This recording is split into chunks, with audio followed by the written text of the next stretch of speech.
வாழ்க வளமுடன். அன்பர்களே, நாம் இந்த உலகத்திற்கு மனிதர்களாக பிறந்து வாழ்ந்து கொண்டிருக்கின்றோம். நம்முடைய வாழ்வின் நோக்கம் என்பது இறைநிலையை உணர்வது. அந்த நோக்கத்துக்காக நாம் பூமிக்கு வந்திருக்கிறோம். அப்படி வாழும்போது முன்ஜென்மாவில் நாம் பெற்றிருக்கக்கூடிய கர்ம வினைகளை கழிப்பதற்காகவும் நாம் இந்த பூமிக்கு வந்திருக்கின்றோம். இரண்டு நோக்கம்: இறைவனை உணர்வது, இரண்டாவது நம்முடைய முன்ஜென்மாவில் பெற்ற கர்மாவை கழிப்பதற்காக இந்த பூ உலகத்திற்கு நாம் பிறந்திருக்கின்றோம். இந்த கர்மாவை கழிப்பதற்கு என்ன ஒரு விஷயம் நாம் நடைமுறைப்படுத்த வேண்டும் என்று ஞானிகள் கூறுகிறார்கள் என்றால், இந்த உலகத்தில் நாம் வாழ்ந்து கொண்டிருக்கும் போது பல்வேறு சூழ்நிலைகளில் இன்பத்தையும் துன்பத்தையும் நாம் அனுபவித்துக் கொண்டிருக்கின்றோம்.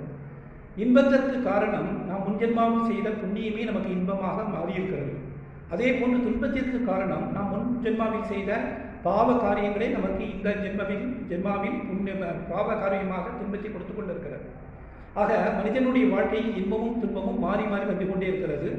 ஆக இன்பத்தை, நம்முடைய துன்பத்தை எல்லாம் இன்பமயமாக மாற்ற வேண்டுமெனில், நம்முடைய கர்மாவை கழிக்க வேண்டுமெனில், பாவ கர்மாவை இந்த உலகத்தில் முதன்மையாக செய்யக்கூடிய புண்ணிய கர்மா இது என்றால், இந்த உலகில் வாழக்கூடிய ஓரறிவு முதல் ஆறறிவு படைத்த அனைத்து ஜீவராசிகளுக்கும் நாம் எண்ணத்தால், சொல்லால், செயலால் துன்பத்தை கொடாமல் இருப்பது நம்பர் 1. அடுத்ததாக, இந்த ஓரறிவிலிருந்து ஆறறிவு படைத்த மனிதன் அனைத்து ஜீவராசிகளுக்கும் அவர்கள் படக்கூடிய துன்பத்தை போக்குவது.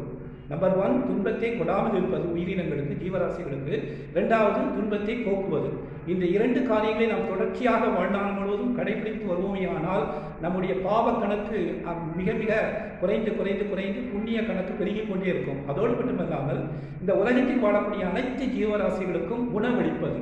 அதை அன்ன சேவை என்று கூற வேண்டும், அன்னதானம் என்று கூறக்கூடாது. அன்ன சேவை என்று கூற வேண்டும்.